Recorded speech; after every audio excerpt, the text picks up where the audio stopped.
오늘 거룩한 승일 이 아침에 하나님께서 우리들에게 주시는 말씀은 신약 성경 요한복음 9장 1절로 12절까지 말씀입니다.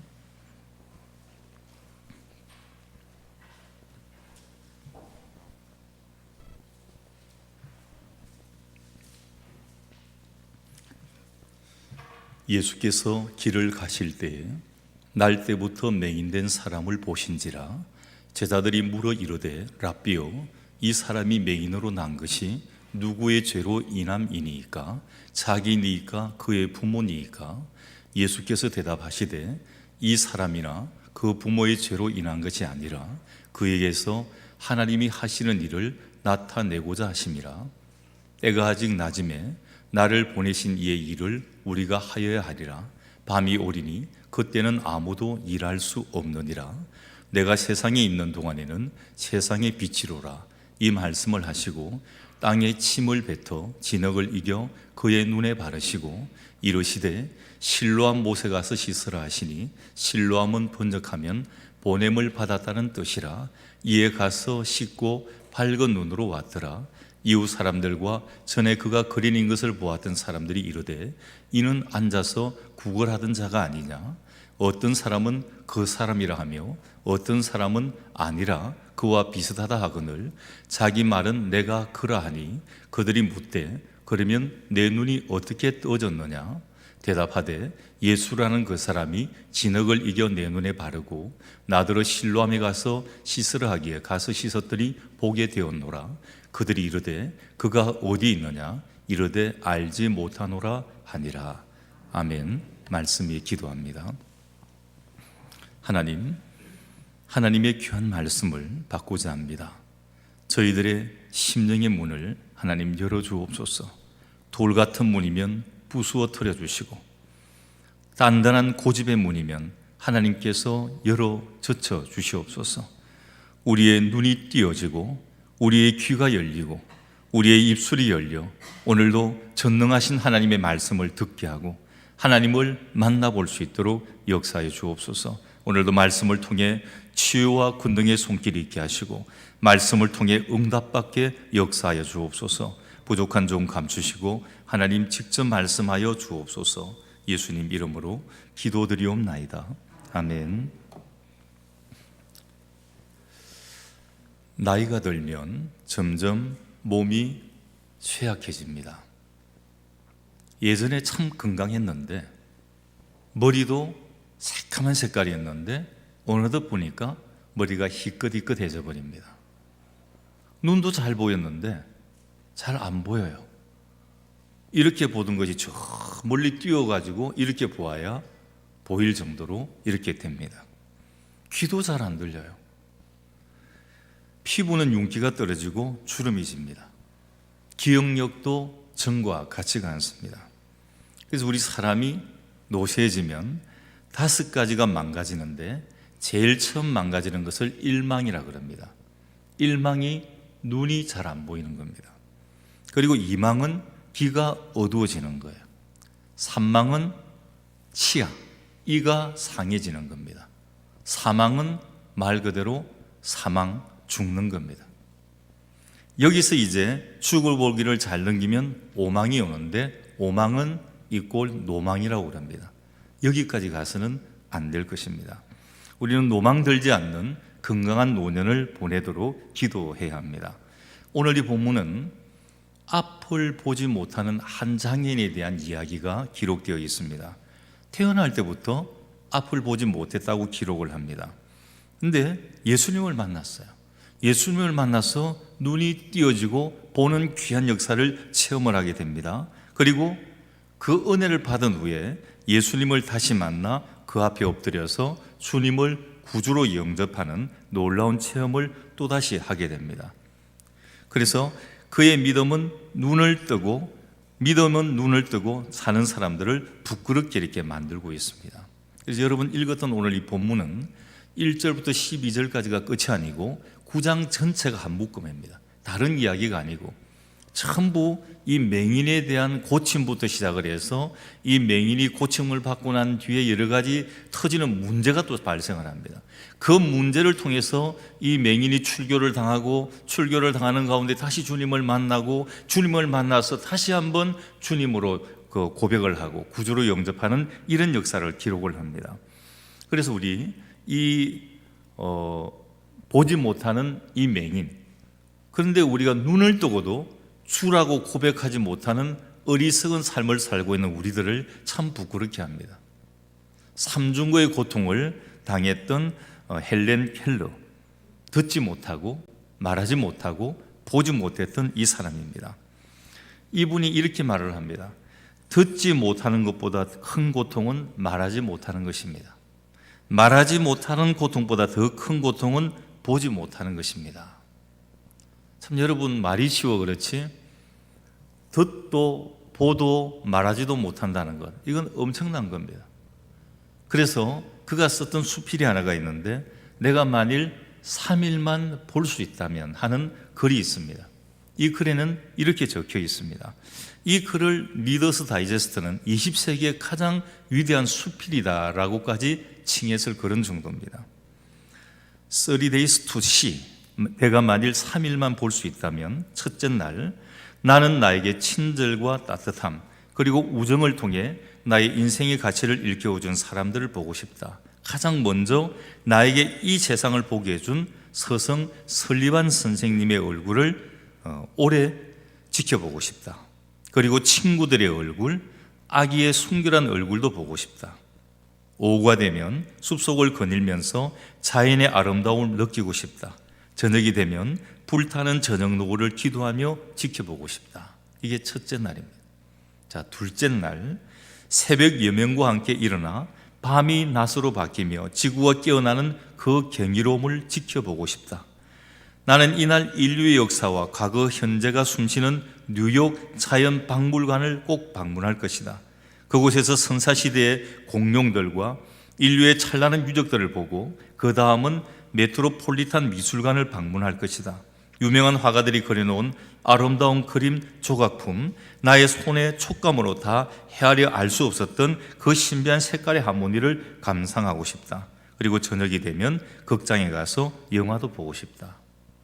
셋째 날입니다. 나는 다시 일찍 일어나 동트는 아침을 지켜보며 이날의 새로운 계시를 체험하고 싶다. 무엇보다 사람들이 살아가는 모습을 보고 싶다. 거리의 풍경, 강이 흐르는 모습, 보트가 떠내려가는 모습, 높이 솟던 엠파이어 스테이트 빌딩의 모습도 보고 싶다. 그리고 번화가인 오번가에서부터 시작해서 설렁가도 보고 싶다. 외국 문물이 숨쉬는 곳들을 보면서 사람들의 기쁨과 슬픔을 함께 느끼고 싶다. 마지막으로 밤이 깊어 나의 마지막 문을 닫을 때 나는 이 사흘간 보았던 모든 기억들을 소중히 간직하며 하나님 앞에 감사할 것이다. 여러분, 우리가 매일을 그냥 살아갑니다. 잘 보고 잘 듣고 살아갑니다. 근데 아무런 감흥이 없잖아요. 근데 헬렌 켈러는 3일만 볼 수 있다면 하는 그냥 소원이었습니다. 그냥 그걸 희망사항으로 적은 거예요.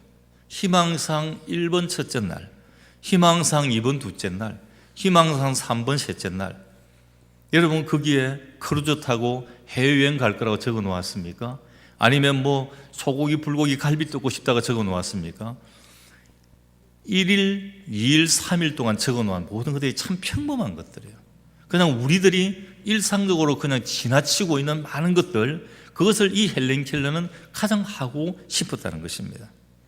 헬렌 켈러는 어린 시절부터 이 삼중고 때문에 짐승처럼 살았습니다.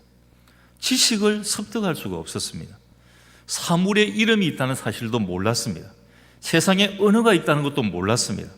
설리번 선생이 이 헬렌 켈러를 가르치려고 부단히 노력을 했지만 무언가를 가르친다는 것 자체가 불가능했습니다. 그도 그럴 것이 듣도 보도 그리고 말하지도 못하는 이 사람에게 무엇을 가르치겠습니까?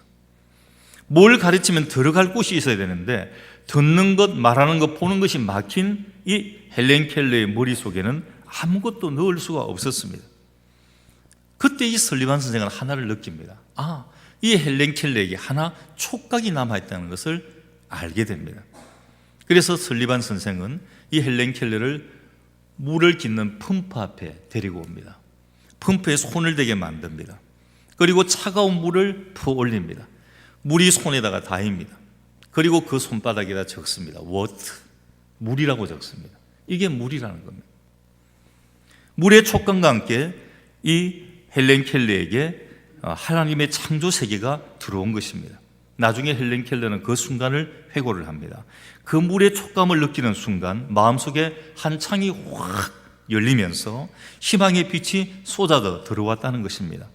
헬렌 켈러는 그때부터 만져지는 모든 사물에 이름이 있다는 것을 알게 됩니다. 그때부터 무서운 속도로 학습이 이루어졌습니다. 오늘 본문에 맹인된 자가 눈을 뜨는 순간도 아마 그와 같았을 것입니다.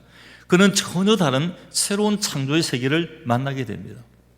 그냥 암흑이었습니다. 눈을 뜨고 까물 것도 없습니다. 항상 안 보이니까. 항상 암흑이었는데 주님을 만나 눈을 뜨게 되니까 새로운 창조의 세계를 만납니다. 놀라웠습니다. 태어날 때부터 맹인이었습니다. 이 세상의 모습이 어떤 것인지도 상상이 안 되는 그런 사람입니다. 해가 무엇인지, 달이 무엇인지, 별이 무엇인지 그는 상상할 수도 없었습니다. 뭔가를 한번 보아야 상상을 하는데 보지도 못했으니까 해가 어떤 모습인지, 달이 어떤 모습인지, 별이 어떤 모습인지를 알 수가 없습니다. 옆에서 설명을 해주어도 이해하는 데는 큰 차이가 납니다. 빛이 뭔지 모릅니다. 빛을 모르니까 당연히 어두움도 모르는 것입니다. 거기다 그는 구걸하는 거린이었습니다. 구걸하는 것은 그가 살아가는 유일한 수단이었습니다. 그랬던 그가 어느 날 갑자기 은혜를 받습니다. 그가 눈을 뜨게 된 것은 예수님께 발견되었기 때문입니다. 예수님은 이렇게 절망적인 사람을 찾아오셨습니다. 이 맹인이 예수님을 찾은 게 아닙니다. 예수님의 눈에 띄어진 것입니다. 1절 보십시오. 예수께서 길을 가실 때에 날 때부터 맹인된 사람을 보신지라 그랬습니다. 맹인이 본 게 아니에요. 예수님이 그를 보신 것입니다. 우리가 감사해야 될 가장 큰 은혜는 우리가 주님께 발견된 은혜입니다. 이 발견된 은혜, 주님이 우리를 못 보셨으면 어떻게 할 뻔했습니까? 지금 세상 사람들처럼 그냥 그렇게 죄악 가운데 살아갈 것 아닙니까? 그냥 죄악의 구렁텅이에 빠져서 살아갈 것 아닙니까? 그런데 내가 주님께 발견이 된 겁니다. 전능하신 주님의 눈에 발견되면 그 사람의 운명이 바뀌게 됩니다. 이것이 바로 하나님의 택하심입니다. 우리는 모두 하나님의 택함을 받은 거룩한 백성들입니다. 우리를 택해 주신 것 자체가 놀라운 은혜입니다. 우리가 어떤 자격이 있어서가 아닙니다. 택함을 받을 능력이나 재주가 있는 것도 아닙니다.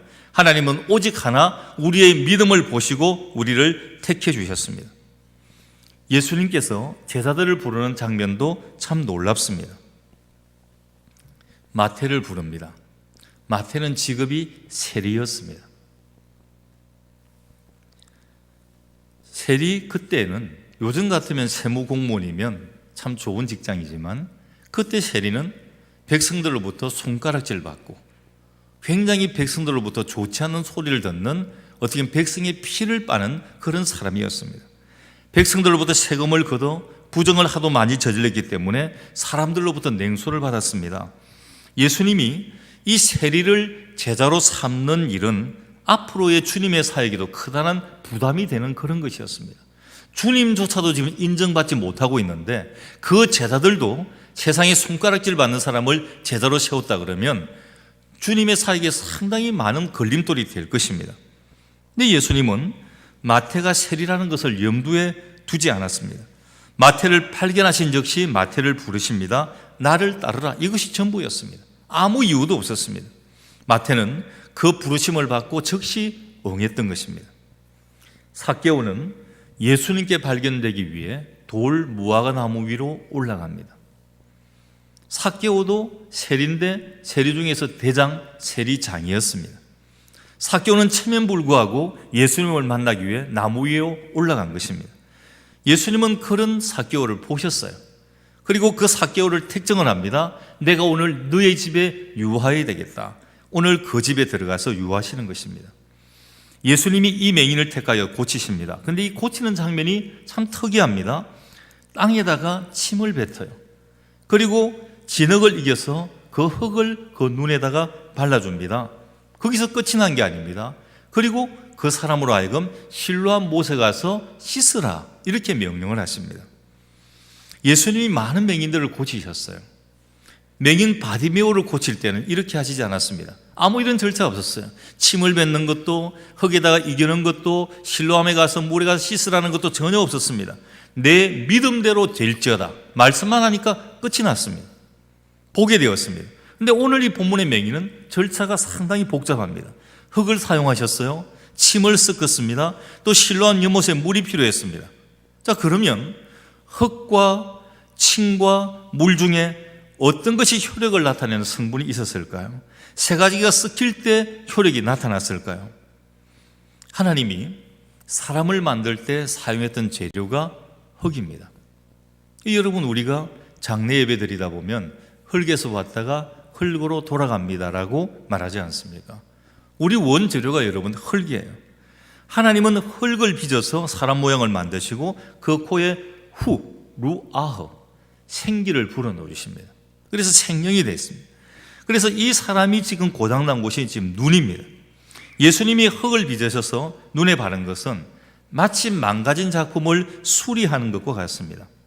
조각가가 작품을 만들었습니다. 그런데 이 작품이 한 부분이 망가졌다면 어떻게 하겠습니까? 진흙 조각을 덧입혀서 수리를 해야 할 것입니다. 흙을 빚으려면 물이 필요합니다. 당장 물이 없으니까 침을 사용을 하신 겁니다. 구두를 닦아보면 요즘은 뭐 구두 닦는 사람도 잘 없고 또 구두를 그렇게 비위생적으로 닦진 않는데 예전에는 길 가다가 보면 구두 닦기가 있잖아요. 요런 모양으로 된 통을 딱 해가지고 그 통 위에다 발을 딱 얹어 놓으면 막 닦아줍니다. 근데 구두를 한번 닦아보시면 알겠지만 자, 요 뭐 흠겁을 이렇게 둘러가지고 약을 싹 칠해요. 그냥 약을 칠하던가요? 거기다가 튀튀 침을 뱉습니다. 침이 한 방울 들어가야 이게 광이 나는 거예요. 저도 구두를 닦을 때 딱 보니까 침은 안 뱉는데 입김을 혹 쐬니까 구두 양만 갖고는 안 돼요. 약간 습기가 들어가야 돼요. 근데 이제 구두 닦는 사람들은 침을 이렇게 뱉어가지고 이렇게 막 이렇게 닦습니다. 물을 구하기 어려우니까 아마 그때 침을 뱉지 않았을까 이렇게 생각이 듭니다. 예수님이 흙에 침을 섞어 눈에 바르셨습니다. 그리고는 실로암 못에 가서 씻으라고 말씀을 합니다. 여러분, 실로암은 참 의미가 있는 장소예요. 이스라엘이 초막절 마지막 날에는 실로암 못에 생수를 떠가지고 제단에 붓는 의식이 있습니다. 그리고 실로암의 뜻이 오늘 이불로 갈로로 해가지고 기록이 되어 있잖아요. 보냄을 받았다는 뜻이거든요. 원래 실로암은 거기서 물이 솟아나는 샘이 아닙니다. 저 밖에 보면 예루살렘 성 밖에 보면 기혼이라는 샘이 있어요. 그 기혼이라는 샘에서 수로를 만들어 가지고 이 실로암까지 물을 가지고 오는 겁니다. 그리고 이제 실로암 못이 만들어지는 겁니다. 그래서 실로암의 뜻은 보냄을 받았다라는 그런 뜻을 가지는 거예요. 근데 오늘 이 본문에 갈로에 보냄을 받았다라고 말씀을 하는 건 기온샘에서 물이 왔다 이런 뜻을 강조하기 위함이 아닙니다. 물론 원 의미는 거기에 있지만 그것보다는 강조하는 의미가 다른 데 있었다는 것입니다. 지금 예수님이 실로암 생물로 그 눈을 씻게 합니다. 생수로 눈을 씻었더니 눈이 떠졌습니다. 그리고 이 사람은 눈을 뜨고서 맹인처럼 사는 유대인들에게 보냄을 받습니다. 여러분, 이 의미를 강조하기 위해 보냄을 받았다는 관로의 의미를 넣어놓은 거예요. 이분은 눈을 뜨고 끝난 게 아니에요. 이제 눈을 뜨고 맹인이 눈을 떴습니다. 어디로 보내냐 하면 눈뜬 장님과 같은 유대인들에게 자, 이런 신비의 세계가 있다, 이런 하나님의 놀라운 세계가 있다는 것을 증거하도록 보냄을 받았다, 이것을 강조하기 위해서 갈로의 의미를 적어놓은 것입니다. 영적으로 눈먼 사람들에게 깨우침을 주는 도구가 됩니다. 그는 예수님을 증거하도록 보냄을 받습니다.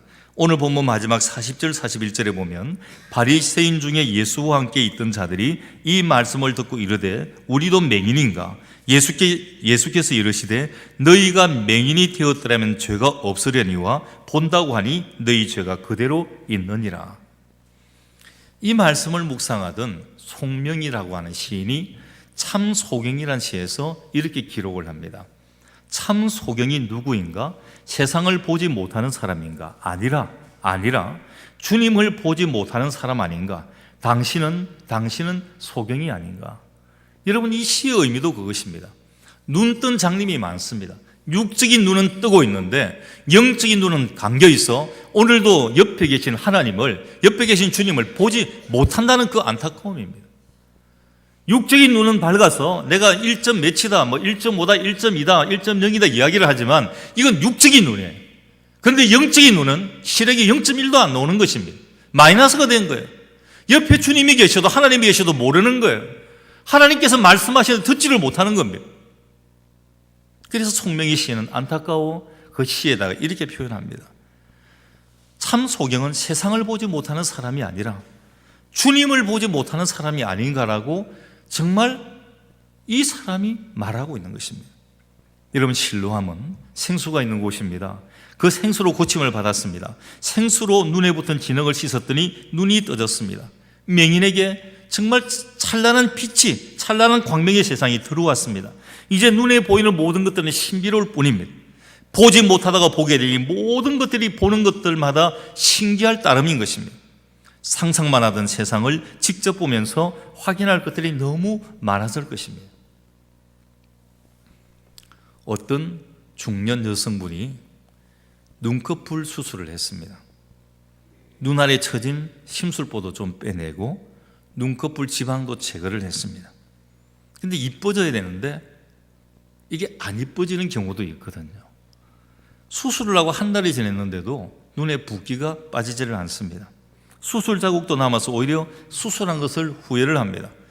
혹시나 한 마음으로 의사 선생님에 가서 이렇게 말을 합니다. 선생님, 이 눈도 시야기가 됩니까? 여러분, 시야기라는 말은 일본 말이에요. 마무리, 끝손질이라는 이런 의미를 가집니다. 여러분, 실로암의 생수는 진흙 치유의 시약이었어요.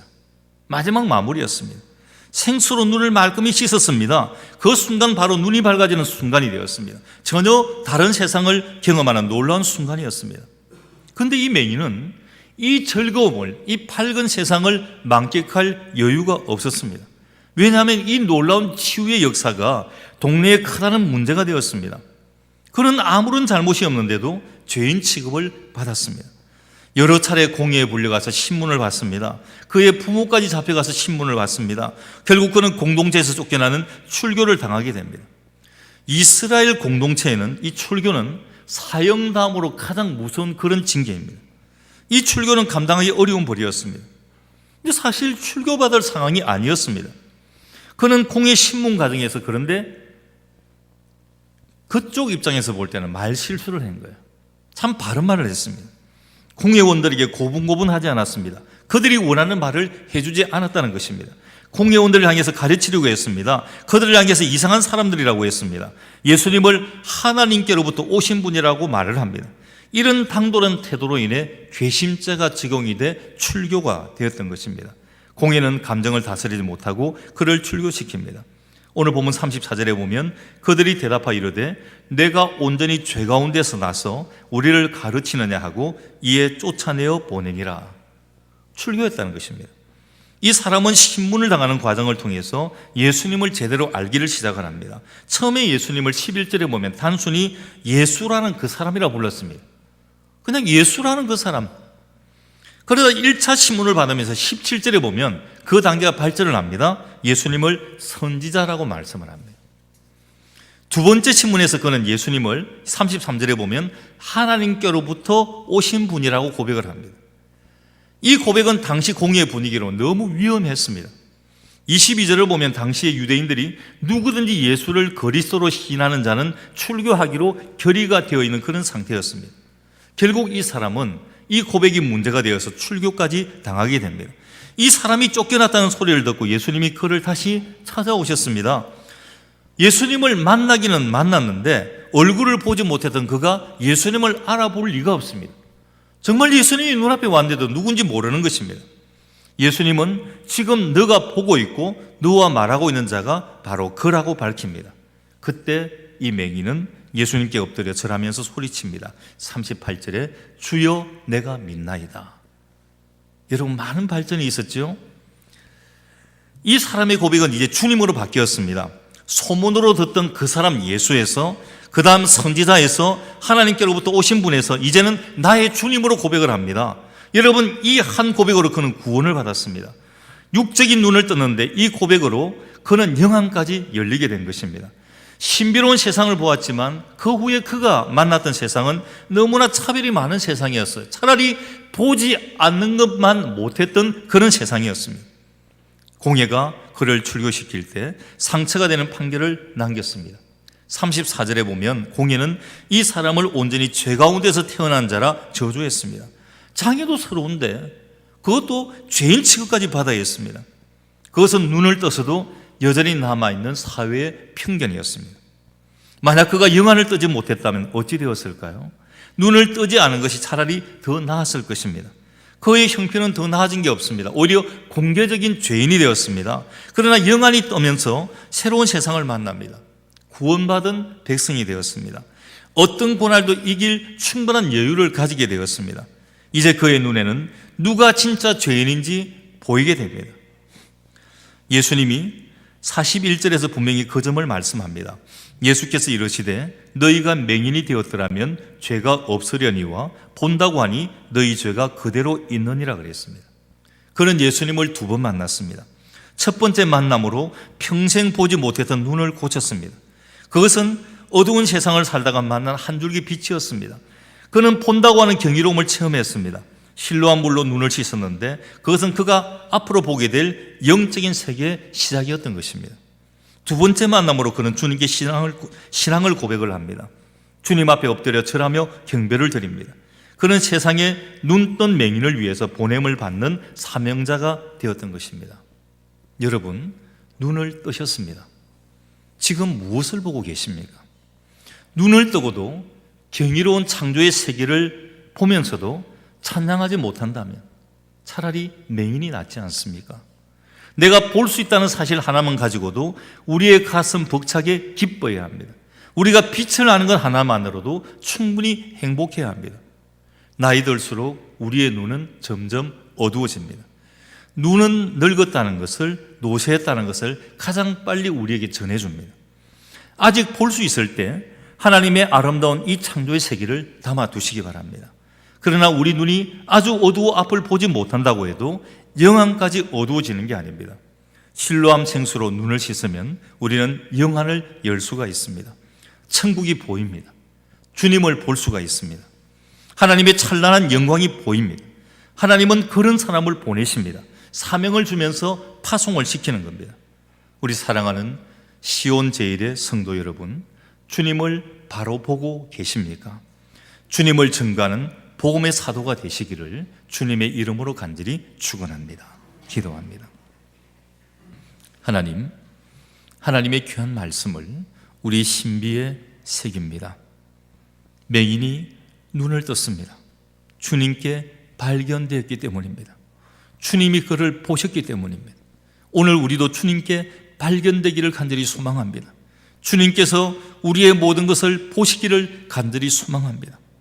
그리고 그는 고백을 합니다. 그 고백은 차츰차츰 단계가 높아졌습니다. 나중에는 그 예수님을 나의 구주다, 나의 주님으로 고백을 하게 됩니다. 그리고 눈뜬 장님과 같은 자들에게, 정말 이제 눈뜬 이 맹인과 같은 이 사람이 그들에게 보냄을 받게 됩니다. 실로암의 뜻과 꽃 같은 사명자가 되었던 것입니다. 오늘 우리들 눈뜬 맹인이 아니라 정말 영적인 눈이 활짝 열려서 오늘 이 눈뜬 맹인과 같이 세상 가운데 정말 아직도 눈을 뜨고도 하나님을 알지 못하고 진리를 알지 못하고 구원이 무엇인지 알지 못하는 자들에게 보냄을 받는 사명자의 삶을 살아갈 수 있도록 저희의 눈을 띄워 주옵소서. 예수님 이름으로 기도드리옵나이다. 아멘.